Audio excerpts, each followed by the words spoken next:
Hey, muy buenas, aquí estamos otra vez haciendo un tipo de vídeo que la gente me suele pedir muy a menudo cuando sale una colección y que siempre llega tarde, porque es la característica principal de los vídeos en los que hablamos de draft. Y hoy vamos a hablar, por supuesto, del draft de Ikoria.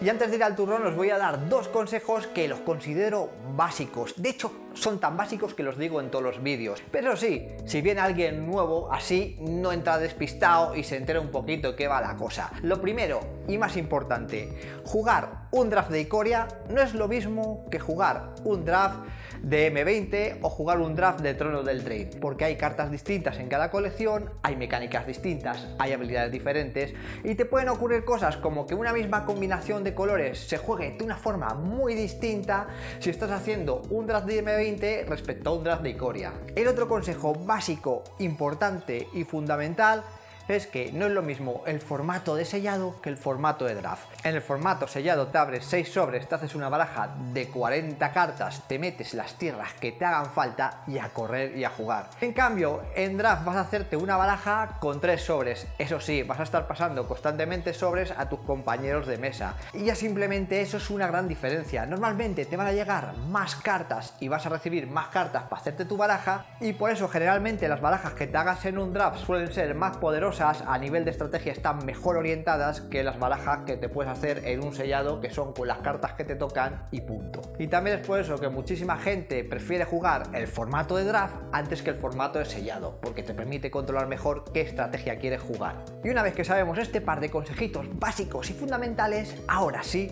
vamos a ver de qué va este draft de Ikoria. Pero esperaos ahí un momentito, porque no voy a ser yo hoy quien os lo diga, sino que ha venido alguien que me va a echar una mano aquí y que está bastante más preparado que yo.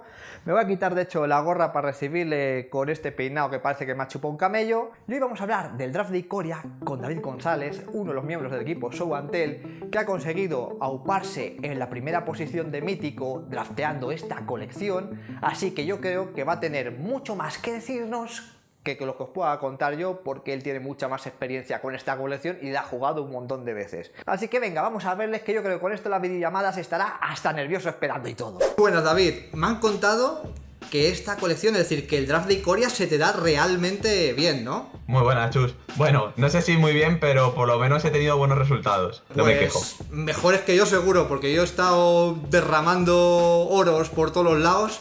Cuéntanos qué características tiene el draft de Ikoria. Bueno, pues este formato es un poco raro en comparación a otros que he jugado antes, porque es un formato, yo lo definiría como muy rápido, pero coincide con otra característica que no suele ser muy común, y es que las respuestas son muy buenas. Yo pensaba que Ikoria iba a ser un formato en el que se iban a jugar unos tronchos enormes y me estás diciendo tú que no. Al principio yo pensaba igual que tú. Yo cuando empecé a analizar la ampliación antes de jugarla dije, joder, esto seguro que es de jugar tronchos, jugar 18 tierras y ponerte al que tenga el bicho más grande. Pero las primeras semanas del formato me demostraron que no, que era justo todo lo contrario. Es decir, que aquí prácticamente es mucho más valioso tener bichos rápidos, puede ser. Sí, el tempo es una cosa muy importante. No sé si más o menos el tempo es algo así como la cantidad de cosas que puedes hacer con el maná que dispones. Es decir, el tempo, por ejemplo, si yo tengo 3 tierras y juego un hechizo de coste 1 y luego otro hechizo de coste 2, será mucho mejor que jugar un hechizo más poderoso de coste 2. Eso es, sobre todo también porque si lo respondes te deja en un lugar que es mucho peor. Entonces este formato es un poco justamente eso, entre la habilidad de mutación y un poco también estas respuestas que son muy buenas, hay que tener mucho cuidado con el tempo para no perder yéndote muy por detrás. Vale, es decir que muchas veces si me pasa a mí esto y tengo una mano de coste 1, coste 2 y coste 3 y tengo 3 tierras, cuando juegue los 2 bichitos pequeñitos acertaré más normalmente que si juego uno gordote. Efectivamente, de hecho a mí me pasaba al principio y todo el rato me dedicaba a bajar criaturas súper grandes y gastar mis 5 manas en mi bicho, y cuando mi rival tenía 2 o 3 no era capaz de recuperar la ventaja. Sobre todo se nota mucho en la habilidad de mutación. Justo estaba pensando en eso, que joder, mutas una carta y te la matan luego y es como criminal, ¿no? Es como justo lo contrario de lo que tú quieres. Sí, efectivamente. ese es uno de los problemas del formato y que al principio parece engañoso, pero cuando lo coges la idea, pues entiendes que tienes que jugarlo muy diferente a como todo el mundo piensa al principio. Entonces, las cartas de mutación son de dos tipos ahora mismo. Una que es las que generan ventaja de cartas, como puede ser el Starrix Propicio o yo que sé, el Susurrador de Cavernas, que cuando entran sí que tienen un efecto en la mesa y generan ventaja de cartas. Y luego tienes otras cartas como el Bulpiquito o el Rascanubes, que esas cartas no, por ejemplo, esas cartas no generan ventaja. Entonces, cuando tú las bajas y consigues mutar a un bicho, si te lo matan, pues te hacen un destrozo en tempo y en ventaja de cartas, porque el mutar cuando te matan a tu criatura, pierdes las dos, la que mutaste y la que estaba mutando. En términos generales, ¿habría que huir de estas segundas criaturas o a veces es bueno cogerlas? Es bueno cogerlas porque las que generan ventaja de cartas son muy buenas. De hecho, por ejemplo, el Starrix que te hablaba antes es posiblemente la infrecuente más poderosa de todo el formato en cuanto a calidad.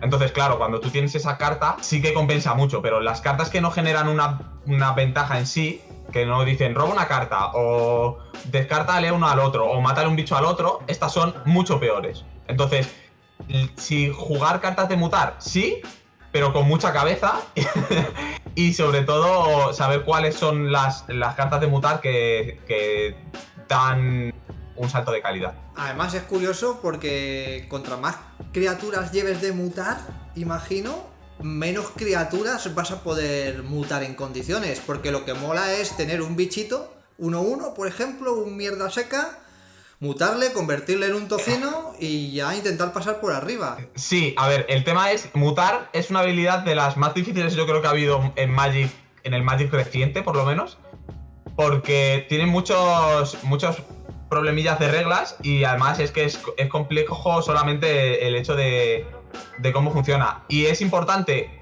saber una cosa del mutar y es que los humanos no se pueden mutar, solo puedes mutar criaturas que no son humanos. Entonces, ¿qué es lo que suele pasar en este formato? Que las criaturas más baratas a las que vas a querer mutar para que tu bicho malillo del principio se convierta en uno bueno al final suelen ser humanos. Entonces hay que mantener muy bien el equilibrio entre cuando sé que voy a jugar muchas cartas de mutar, no jugar muchos humanos, pero saber que esto va a hacer mi mazo un poco más lento. Parece fácil, ¿eh? No, es bastante difícil. De hecho, es una de las cosas que más molan del formato. En este formato hay cartas que son muy buenas que en otros formatos yo habría dicho esto es muy malo. Por ejemplo, el Yerbamala Poderosa, que es una carta que tú normalmente la ves y dices esta carta es malísima seguro. Y en este formato dices, joder, pues no es tan malo. Solo cuesta un maná y además se muta muy bien porque es una carta que tiene arrollar de por sí y que tiene una habilidad. Entonces, cuando tú mutas, la carta mantiene todas las habilidades que tenía. Entonces puedes hacer un 6-6 arrolla que se dopa por 5 manás, que está muy bien. ¿Cuáles serían las barajas típicas para explotar la habilidad de mutar, la mecánica de mutar? Bueno, en cuanto a mutar, el mejor color en sí es el negro, yo creo, porque tienen las mejores cartas de mutación que hay. Lo que sí que pasa es que el arquetipo más común es negra-verde. Sin embargo, el que a mí más me ha gustado es rojo-negro. Vale, ¿qué debería llevar? Una baraja negra-verde típica para que considerases que has hecho como un draft decente. En general, lo más importante de las barajas que tienen mutación es tener muchas cartas de 2 manás y que sean criaturas. Por ejemplo, tenemos el Muerdebotas o el Bicho Bola Resistente, que son cartas que al principio de la partida están muy bien y que además el hecho de mutarlas te premia mucho. ¿Por qué? Porque, por ejemplo, el Muerdebotas es una carta que te da una habilidad que puede ser o vínculo vital o toque mortal. Entonces, hacer que tus cartas mutadas tengan toque mortal o vínculo vital, pues está muy bien. Y el Bicho Bola Resistente, en este caso, lo hace muy bueno porque esta ventaja de cartas que te dije que se perdía cuando te mataban a una de tus criaturas, la recuperas, porque siempre lo puedes acabar devolviendo a la mano. Es una carta en la que renta mucho mutar. Te hace falta un montón de maná también, ¿no? Para devolverte luego Sí. el bicho bola y todo esto. El caso de las barajas de mutar es que normalmente son barajas que buscan sacar la ventaja en el final de la partida. Entonces te suele rentar la mayoría de las veces. Sí, es decir, el plan sería intentar aguantar al principio con estas criaturillas, ¿no? Efectivamente. Y si llegas a tener el maná suficiente, pues ya empezar a mutar y a ganar ventajas. Eso es. De hecho, también lo puedes enfocar como al principio ser agresivo con estos bichos y detrás coger el alcance que no te han dejado las cartas de coste baratos con las cartas de mutar. Sí, porque tampoco estás obligado a mutar nada. No estás obligado. De hecho, esto es una cosa súper importante. No estáis obligados a mutar. Muchas veces, de hecho, lo correcto será no mutar. Parece raro porque normalmente queremos aprovechar al máximo las habilidades de nuestras cartas, pero hay veces que no tenemos que hacerlo, porque es mejor tener un 4-4 que amenaza, por ejemplo, en el caso del susurrante, a tener un 4-4 que tiene vínculo vital y que amenaza, porque si nos matan uno, nos matan los dos. La otra baraja que te gusta a ti de mutar, ¿cuál es? A mí, la otra baraja que me gusta mucho es roja-negra, porque es más agresiva que la verde-negra, y ya te dije que para mí creo que este es un formato muy, muy agresivo. Y además, el rojo y el negro son las cartas que mejores respuestas en el formato tienen. Te refieres a mejores cartitas para matar gente, ¿no? Eso, es para matar peña. Respuestas para matar peña, vale. Sí, sobre todo dos, ¿vale? Las dos que más me gustan son Helar la Sangre y Profecía del Fuego, que son dos cartas que tienen un poder increíble y yo no había visto comunes tan buenas en cuanto a calidad de responder en muchas ampliaciones. Pero sí que es cierto que puede que las criaturas negras para mutar están bien, porque tienes la que te descarta una carta, la que hace sacrificar una criatura al oponente, que eso mola. Eso es. Pero las criaturas rojas a lo mejor para mutar es un poquito mal, ¿no? Lo que suele pasar es que en general el rojo tiene peores cartas tanto de mutar como para mutar, pero por suerte, con que el efecto de la carta que mutamos sea muy bueno, no necesitamos una carta especialmente desequilibrante para mutar, así que está bien. El rojo, lo bueno que tiene es que tiene respuestas y tiene criaturas que no son humanos, así que compensa. Realmente, este rojo-negro tiene un poco trampa, porque no vas a mutar tanto, no vas a querer mutar tanto como el negro-verde, pero tienes la opción de mutar ahí. Como, oye, pues mira, está ahí y quieres mutar, y si no, pues bajas el bicho y le zurras. Eso es. Y además es una estrategia mucho más agresiva, que esto penaliza mucho, pues esto, la jugada de los rivales de ser un poco más lento. Una cosa que estoy pensando, cuando tú mutas una criatura, realmente los contadores +1/+1 se mantienen, ¿no? Sí, se mantienen todos los contadores y todas las habilidades que tenían antes. Es decir, que el bichito este verde que entra con 2 contadores, con coste 3 y pagas para buscarte tierras, es buenísimo para mutarlo. Efectivamente, es muy bueno, porque si normalmente se moriría cuando quitas su último contador, si tú lo has mutado con un 4-4 y lo has puesto encima, pues ya no se muere. ¿En la negra verde la explota o hay alguna otra baraja que explote también a este bichito? En la negra verde lo puedes jugar, además te ayuda mucho a jugar otros colores, que al ser barajas lentas pues siempre compensa. Y una baraja que a mí me está gustando mucho en este plano es la verde-azul. ¿Esta es de mutar o de contadores? ¿De qué demonios es esta baraja? Es una mezcla de las dos. Realmente, pues jugamos algunas cartas como el simbionte de esencia, el fertílido, y cartas que cuando mutas sobre ellas pones contadores. Y a partir de ahí sacarle ventaja. Vale, es decir, que sería como una versión como la verde-negra. Sí. Pero con menos respuestas y más tronchos. Yo lo llamaría una estrategia de segundo orden, ¿vale? Porque es mucho más difícil de hacerla, ya que dependes de criaturas que son infrecuentes, no comunes. Pero básicamente llevas menos respuestas para llevar más amenazas. Vale, muy bien. ¿Qué cartas infrecuentes realmente le hace falta a esta baraja para que realmente tire? Pues sobre todo una, que es la empatía primigenia. Esa carta es posiblemente la clave del arquetipo, porque te permite alargar mucho la partida sin que te preocupes de la ventaja de recursos. Y luego además, pues el Starrix propicio, que es la mejor infrecuente que hay en todos los colores, y claro, pues además tiene la habilidad de mutar y te pone un montón de permanentes en la mesa. Pero se puede decir que si no pillas la empatía o el Starrix no puedes jugar esta baraja, o la puedes jugar. Yo no te lo recomendaría, porque el azul y el verde son posiblemente los colores que más sufren a la velocidad del otro, al tempo que el otro te presenta, y si no llevas estas cartas y cartas buenas para parar la mesa, seguramente lo acabes pasando mal. Así que yo te recomendaría que sin estas cartas te pensases otra estrategia. Vale, esto está guay si me pasan el primer sobre, pero en el segundo sobre, si lo empiezo a sospechar, ¿podría cambiarme a otro color aprovechando aunque sea los contadores? ¿O me tengo que aguantar ya? Hay cosas parecidas. Otra de las mecánicas del formato son los contadores de habilidad. Y tu color principal es el verde, puedes mezclarlo con blanco y hacer blanca-verde de vigilancia. Y si tu mazo es principalmente azul, lo puedes cambiar a azul-blanca de contadores de volar. Y de estas dos versiones, ¿cuál crees que funcionaría mejor? ¿La blanca-azul o la blanca-verde? En general, la blanca-verde es un poco más consistente, pero cuando la blanca-azul es buena es mucho mejor. Vale, entonces ¿tú por cuál optarías, quizá? Yo me siento más cómodo en azul blanca porque tiene dos cartas que me parecen increíbles, que son el Vinculacielos Exultante y la otra era el Mentor de Alas Largas, creo que se llama. Y estas cartas hacen que tu mazo sea muy difícil de matar. En esto hablamos del tempo. Hacer que tu mazo sea mucho mejor en tempo y además hace que tus criaturas de volar sean muy grandes, muy rápido. Es decir, que aquí la clave es intentar juntar a estas criaturas pequeñitas, ponerles contadores, como sea, a ser posible que las criaturas pequeñas sean evasivas, imagino. Sí. Y luego defenderlas. Es decir, no se aleja mucho de la blanca-azul de toda la vida. Efectivamente, es una blanca-azul de toda la vida. Lo único que igual las respuestas que tú tienes son un poco diferentes a lo que suelen ser las blancas azules. Aquí, por ejemplo, en este formato es un formato donde no renta jugar cartas que suban bichos a la mano, porque con el mutar, cuando tú subes un bicho mutado, no solo subes el bicho que está mutado, sino que subes todos. Vale, ahí ya te lo tienes que pensar. Además, otra cosa que veo también que puede ser quizá más duro para esta baraja, que has dicho antes, que toma nota, es que las respuestas aquí son mejores. Sí, las respuestas aquí son mejores. Por eso aquí es importante el Vinculacielos, porque es una carta que hace muy malas las respuestas del otro. Y de la blanca verde, ¿qué me puedes hablar?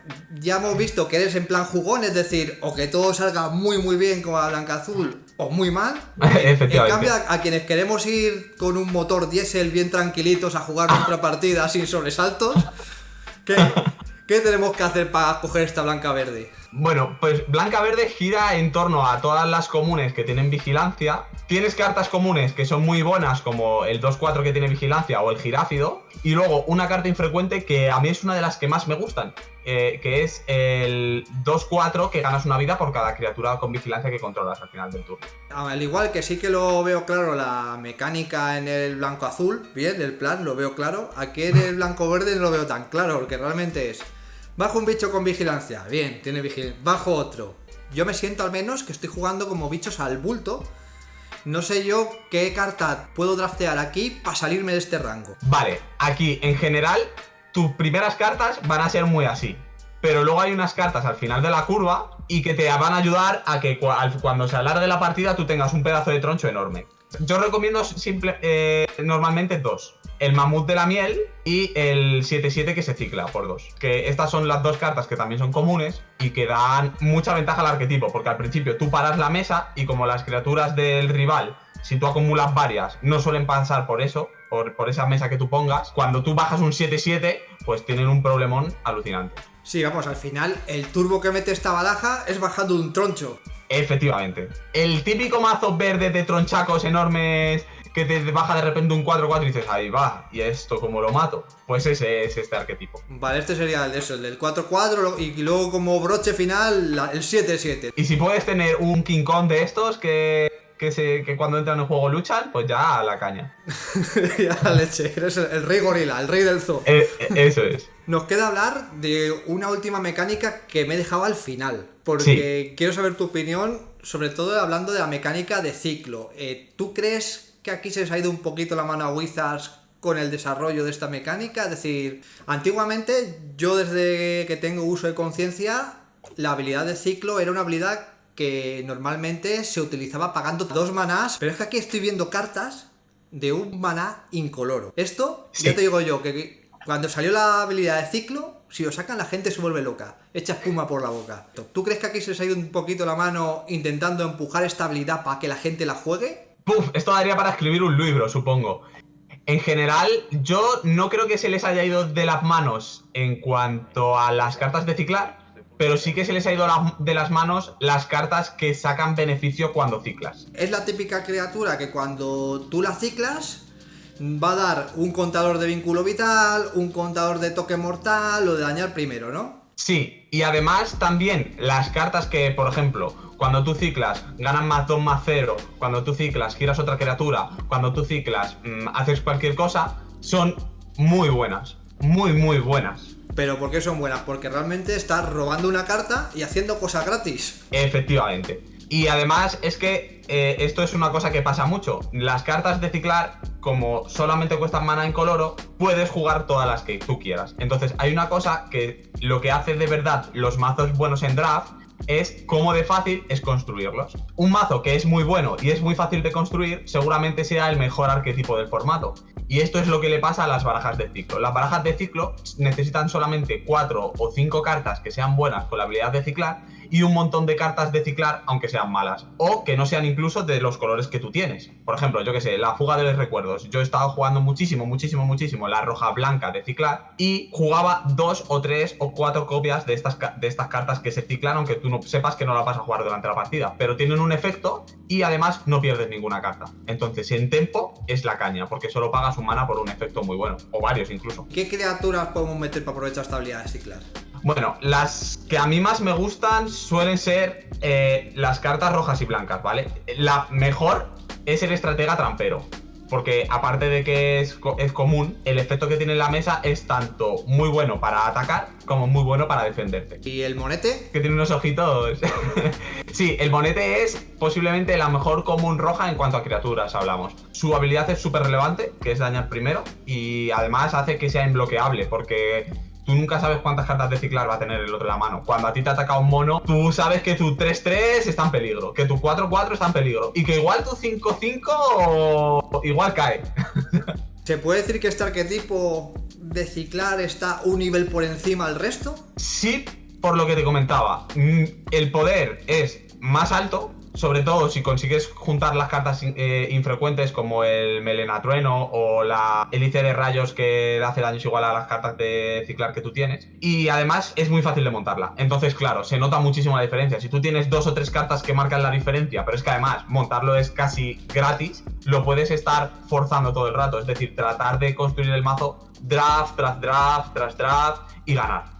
Porque es muy bueno el arquetipo, muy bueno. ¿Y no hay ninguno de los que hemos hablado anteriormente que se pueda acercar un poquito a él, que le pueda hacer un poquito de sombra? Si hablamos de el mejor mazo de uno contra el mejor mazo de otro, yo creo que no tiene mucho que hacer. Igual las barajas de Companion pueden hacerle un poco de frente, o igual las barajas rojas-negras. La baraja roja-negra es muy buena porque llevas mucho removal. Por eso a mí era el segundo arquetipo que más me gustaba. Pero en general, si tuvieses que jugar contra muchos mazos que tú no sabes que van a jugar, es mucho mejor la roja blanca. Y no hay nada que le pueda hacer sombra. Y para jugar ciclos solamente estoy obligado a jugar roja blanca. Imagínate que yo quiero ir de alternativo en un draft, ¿vale? Es decir, quiero ser un tío alternativo y quiero jugar ciclos o utilizar la habilidad de ciclos sin pasar por el rojo o sin pasar por el blanco. Bueno, también puede jugar otro arquetipo. Lo que pasa que este es lo que te decía antes. A diferencia del roja blanca, que es muy fácil de montarlo, hay otro que es azul-roja, que es un poco más difícil, porque dependes de infrecuentes. Este arquetipo gira en torno a una carta en especial, que es Mares del Mal Agüero. El plan que vas a tener cuando construyas es: yo bajo mis mares, si puede ser tener más de uno ya sería lo ideal, y a partir de ahí jugar todos respuestas, ¿vale? Puede ser, pues, por ejemplo, la Profecía del Fuego, que además es un removal que robas, tirar todos los tipos de removal, bajar criaturas con resistencia bastante grande para aguantar. Y, sobre todo, otra carta muy buena que es la Fuerza Canalizada, ¿vale? ¿Por qué? Porque te permite en una sola carta robar varias, yo que sé, 3, 4 cartas, las que tú necesites en ese momento, ponerle varios contadores a los mares y responder a las criaturas del otro. Puede ocurrir que todo el mundo sepa, porque se corra el rumor, se corra la voz, que la rojo blanca de ciclos es muy poderosa. Sí. En una mesa en la que hay 5 tíos, los 5 estén cogiendo cartas de ciclar, cartas malas para ciclar, a lo mejor el resto se vuelve una buena opción, ¿no? Sí. Nosotros al principio del formato, mi compañero de Sobantel y yo, Sergio, nos dedicábamos a todo el rato forzar este arquetipo, pero todo el rato estilo picar la fuga de recuerdos, que es una carta que se cicla por uno y no la vas a jugar por encima de una rara buena. O sea, así estaban las cosas. Y con eso nos fue muy bien. Y según ha ido pasando las semanas y sobre todo, pues hemos ido haciendo más público que este arquetipo era muy bueno, que la gente tenía que aprovecharse de él, pues abre la puerta a otros arquetipos. Más o menos, en general, se pueden hacer mejores, pero nunca van a ser mejores que un mazo de ciclo. Entonces, ahí ya, a la hora de draftear, tienes que ver qué te compensa. Si forzar la estrategia, que si te sale bien vas a ganar seguramente, o una estrategia un poquito peor, pero que vas a tener más facilidad para hacerla. Imagino que la roja azul esta de la que estamos hablando tiene lo peor de los dos mundos, ¿no? Tienes por un lado que no es una baraja ultra poderosa como la roja blanca de ciclos, Eso Pero es que te van a estar quitando las cartas con ciclo también. Sí, y no solo las cartas con ciclo, sino también las cartas rojas que se aprovechan de él. Entonces es posiblemente uno de los arquetipos que si tienes el día loco de que te sale, vas a decir, joder, qué guay. Pero que no lo fuerces nunca, porque esto tiene que ser que vaya... Que ese día tengas la suerte de que te toque. Vale. Vale decir que la idea de alternativo se me ha ido a la mierda, tío. Sí, pero también puedes jugar otros arquetipos, porque aunque no aprovechen tanto el ciclar, sí que puedes aprovechar las cartas que son buenas ciclando. Todo el mundo jugaba la roja, blanca de ciclar, igual no te llegan tantas cartas buenas. Entonces lo que nosotros pensamos fue, vamos a aprovechar estas cartas que son buenas ciclando y vamos a darle otro uso. ¿Qué uso se le puede dar? Nosotros se lo dimos en la blanca negra de humanos. ¿Por qué? Porque tienes una carta que es muy buena, que es el estratega trampero y que siempre lo vas a querer en tus mazos de roja blanca, de hecho es la común más importante, y te puede venir muy bien con otras cartas que son humanos. Y lo mezclas con el negro, que tiene muy buenas respuestas y que además hace mesas muy grandes. Entonces estas habilidades de ciclar y girarle bichillos, pues también te viene bien. Vale, esta negra blanca de humanos es la típica baraja de fichitas, puede ser, que interesa Sí. cogerte humanitos, llenar todo de bichitos. Imagino que la carta con ciclo que infla a todo el mundo, que da +2/+1 a todo, también aquí es clave.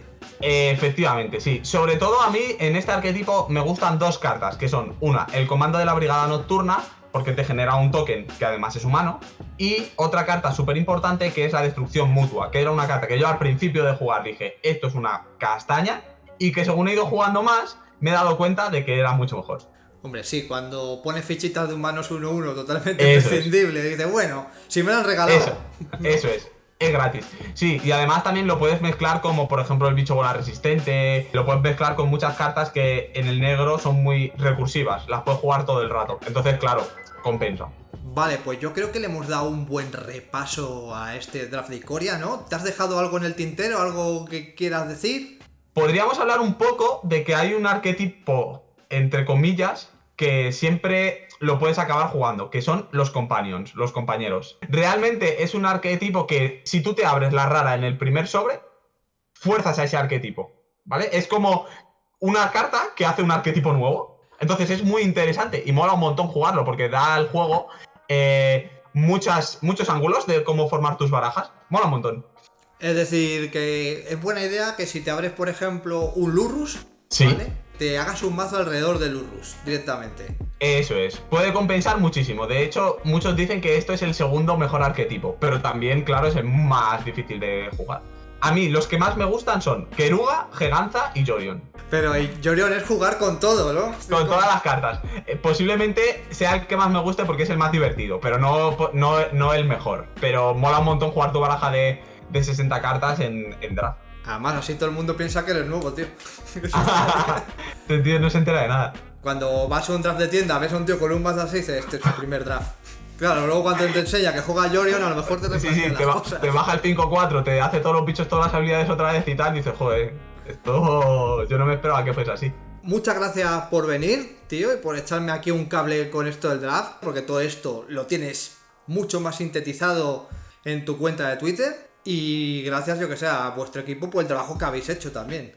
Que mola mucho entrar en Twitter y mirar y decir, joder, hostia, ya me entero por dónde van los tiros de este draft. Sí, la idea es hacer un poco eso y en general ayudar a la gente a que llegue a las conclusiones sin tanto esfuerzo como nosotros le ponemos, que la verdad le echamos muchas horas y siempre a nosotros nos gustaría que nos dijesen, pues mira, esto es mucho más fácil si lo haces así. Entonces nosotros lo compartimos.